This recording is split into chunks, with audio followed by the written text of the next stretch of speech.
The moment I saw the Queen of Spades, I knew the cartel had signed my death warrant. I had 48 hours to disappear, or they'd find me. I never imagined my life would be anything more than numbers, spreadsheets, and quiet dinners in the dim light of Manhattan high-rises. But the night I stepped onto that private Gulfstream jet bound for Bogota, everything I knew about money and morality would shatter. Back then, I wasn't a gangster. I wasn't a thug. I was a financial ghost, the kind of man who moved billions without leaving fingerprints. I could sit in a boardroom with Wall Street's finest in the morning and drink rum with men carrying gold-plated pistols by nightfall. And that's exactly what drew them to me. The cartel didn't recruit with threats or ultimatums, not at first. No, they came dressed in Armani suits, smelling of expensive cologne, shaking hands like old money. They didn't call it laundering. They called it asset protection, a polite phrase for turning blood into clean cash. It started with a dinner. A rooftop restaurant in Miami. The skyline glittered, the ocean breeze was warm, and across from me sat Miguel, El Rey Morales, mid-50s, silver hair slicked back, eyes like dark glass. His watch alone was worth more than the apartment I grew up in. "I hear you can make a man's fortune invisible," he said, leaning back with a smile that didn't quite reach his eyes. I could have walked away that night. I should have. But when you're young, ambitious, and staring at the kind of money that could rewrite your life, morality becomes a negotiable term. Within weeks, I was flying first class to Panama, Zurich, and the Caymans. I learned the language of shell companies, trust funds, and offshore accounts. I built bridges between criminal empires and legitimate banks without either side ever meeting face to face. At first, it was intoxicating. The power, the secrecy, the untouchability. But the deeper I went, the more I realized every transaction had a body count. The first time I saw the blood for myself was in Medellin. Miguel's men had brought me there for what they called a routine review. We were supposed to audit a cash shipment, $22 million in U.S. bills, still warm from the presses. The meeting place was an abandoned warehouse on the outskirts of the city. Rusted steel doors, flickering lights, and the faint smell of gasoline in the air. That's where I met Isabella Cruz, Miguel's chief enforcer, early 30s, jet black hair pulled into a tight ponytail, sharp cheekbones, eyes that could strip the soul from a man. She wore a leather jacket, jeans, and carried a matte black pistol like it was an accessory. She didn't shake my hand. She just said, "Count it." Halfway through the stack, the door burst open. Two men stumbled in, hands bound, faces bloodied. Isabella didn't even blink. She nodded to Miguel's lieutenant, and within seconds, the sound of gunshots echoed against the concrete. The bodies were dragged away. The cash stayed. That's when I understood I wasn't just moving money. I was moving death. Still, I stayed. The money was too good. My new life too addictive. Luxury hotels, designer suits, vintage wines. They were all just another deposit in my moral bankruptcy account. But then the Queen of Spades appeared again. It wasn't a playing card this time. It was a note slipped under my hotel door in Panama. Black ink on white paper. Just 3 words. "You're being watched." And that's when the game changed. The sound of the Gulfstream's engines faded behind me as the humid Miami night swallowed the tarmac. I was still wearing the tailored Navy suit the cartel had gifted me, a disguise that felt more like a target. My phone buzzed in my pocket. One message. One line. "We know what you did." That was it. No signature. No emojis. No traceable number. Just 6 words that carried the weight of a death sentence. I didn't go home that night. Instead, I checked into a small motel off Route 41, paid in cash, and kept the lights off. My mind replayed the last 72 hours. The handshakes, the coded language, the satchel of cash slid under a table in Bogota, the nervous banker in Panama who whispered that the Americans are listening. They were listening, all right, because I was feeding them every word. 3 weeks earlier, I'd been summoned to a private marina in Cartagena. It wasn't a request. A sleek white yacht bobbed gently at the pier, guarded by 2 men in linen shirts and dark sunglasses, each with a subtle bulge at the hip. On board sat El Licenciado, a mid-tier cartel financial coordinator with a taste for fine rum and fine suits. He poured me a glass before speaking. "You've been moving money well," he said, swirling the liquid. "Too well. Which is why they want you to meet him." I didn't ask who him was.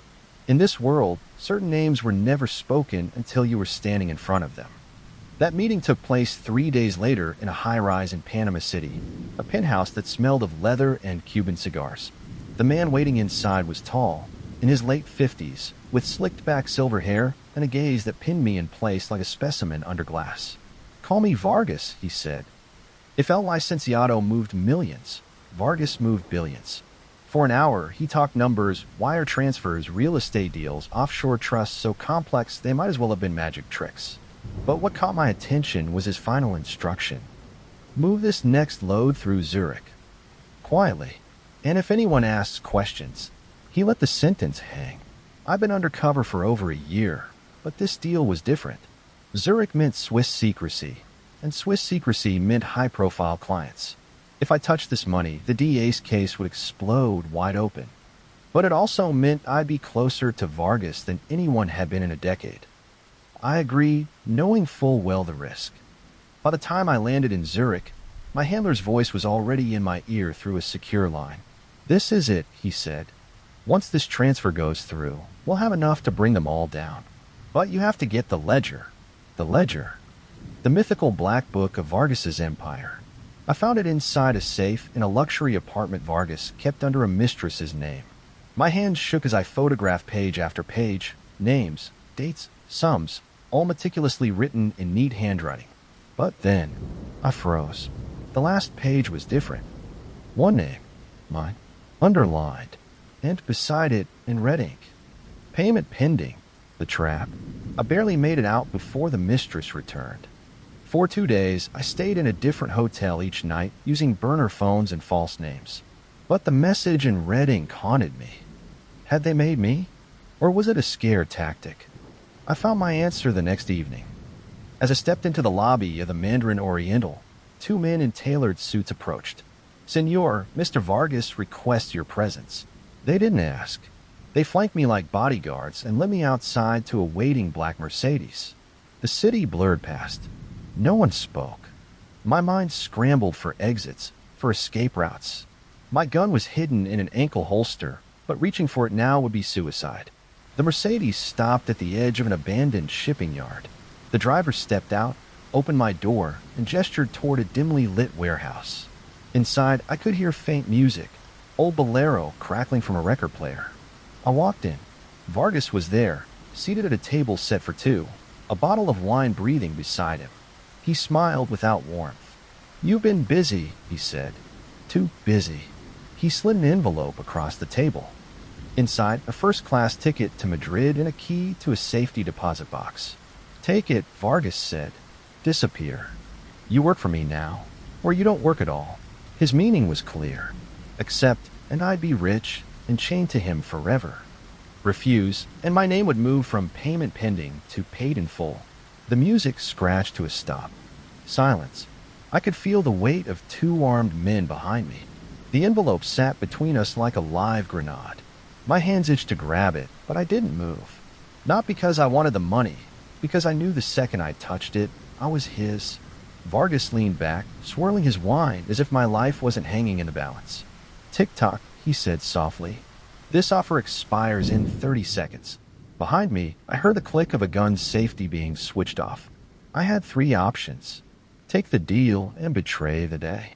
Refuse and get a bullet in the back of my skull. Create chaos and get out alive.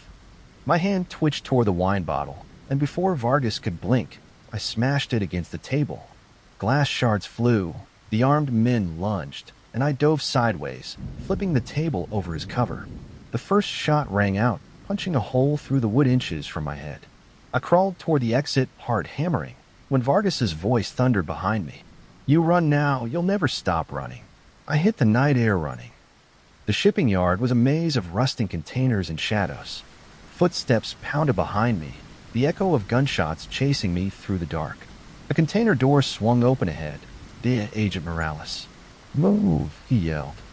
I dove inside, and the door slammed shut just as another bullet sparked off the metal. Inside, Morales shoved a burner phone into my hand. "You have 48 hours to deliver that ledger to us. If you don't, you're done. And not just with the deal, Vargas will erase you. 48 hours. No money. No safe house. Every face on the street could be Cartel." Every shadow could be a sniper's scope. I knew where the ledger was hidden, inside a bank vault in Madrid. But getting there meant slipping past cartel lookouts, airport security, and possibly corrupt agents inside my own team. The DA could smuggle me out, or they could hang me out to dry if they thought I was compromised. And after Vargas's little Redding note, I couldn't shake the feeling someone inside already had doubts. I made contact with a trusted pilot, Carlos, a smuggler who'd been ferrying cartel money for years. I told him it was just another run, nothing unusual. He agreed to fly me to Madrid for a price, one favor I'd have to return. We were in the air for less than an hour when I noticed the reflection in the cockpit window. A man seated 3 rows back was staring straight at me. No blinking, no phone, just watching. Carlos leaned close. "That's no tourist," he whispered. "That's Vargas's cleaner." I got up, walked down the aisle, and sat across from him. "You here to kill me?" I asked. He smiled. "Not yet." That was worse than a yes. For the rest of the flight, I didn't take my eyes off him. Madrid was only 6 hours away, but I wasn't sure I'd live long enough to land. When the plane touched down, Carlos told me to head straight for a waiting car. The second I stepped onto the tarmac, 3 black SUVs pulled up, not the DA, not Spanish police. Doors flew open. Men in dark coats stepped out, each one armed. The cleaner emerged last, holding a silenced pistol. "Vargas says you're late," he said. "Let's not waste more time." Before I could react, another vehicle screeched in from the far end of the runway. A woman in tactical gear jumped out, Agent Morales' partner, Agent Vega. She opened fire, bullets sparking off the SUVs. "Get in the car," she shouted. I dove inside, and we sped toward the city, sirens wailing in the distance. As we turned a corner, Vega tossed me a small device. "That's a tracker," she said. "Plant it in Vargas's vault when you get the ledger. But be warned, if they catch you in there, you're dead before you hit the floor." Now, I'm sitting in a cheap Madrid hotel, gun on the nightstand, the tracker in my pocket. Outside, I can hear engines idling, maybe taxis, maybe death waiting. The ledger is inside that vault. If I get it, Vargas falls. If I fail, my body will be found floating in the Manzanares River by morning. The clock reads 23 hours, 57 minutes. The night before the heist, I barely slept. The weight of what I was about to do pressed down on me like a lead blanket. If I succeeded, Vargas would burn. If I failed, my name and my body would be erased from the earth. The ledger wasn't just a book. It was the beating heart of Vargas's empire, every account number, every offshore holding, every politician on his payroll. And now, it was locked inside a Madrid bank vault guarded by men who would kill without hesitation.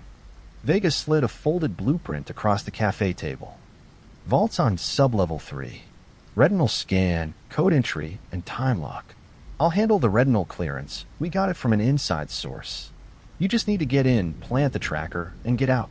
She paused, leaning closer. "By the way, your cleaner friend? He's in Madrid. Word is he's working inside the bank." I went in dressed like a wealthy investor.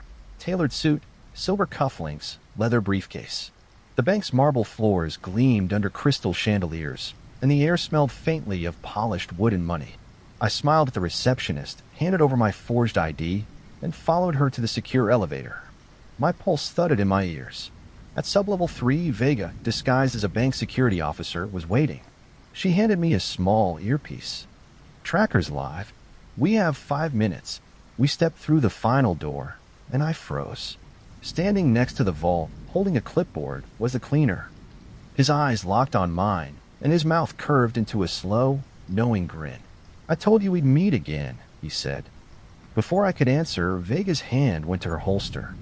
"Not here," he said calmly, raising one hand. "Too many witnesses." He stepped aside, letting me approach the vault. That scared me more than if he tried to stop me. Vega scanned the retina lock, punched in the code, and the massive steel door began to open. Inside, shelves lined the walls, each holding boxes of gold bars, bearer bonds, and there it was, a thick black ledger with Vargas's insignia. I grabbed it, slipped the tracker inside, and turned to leave. That's when the cleaner spoke again. "Vargas already knows you're here. The question is, do you know who told him?" Before I could process the words, the lights cut out. The vault went dark except for the dim red glow of emergency lamps. The sound of boots echoed from the hallway. Too many to fight. Vega grabbed my arm. Run.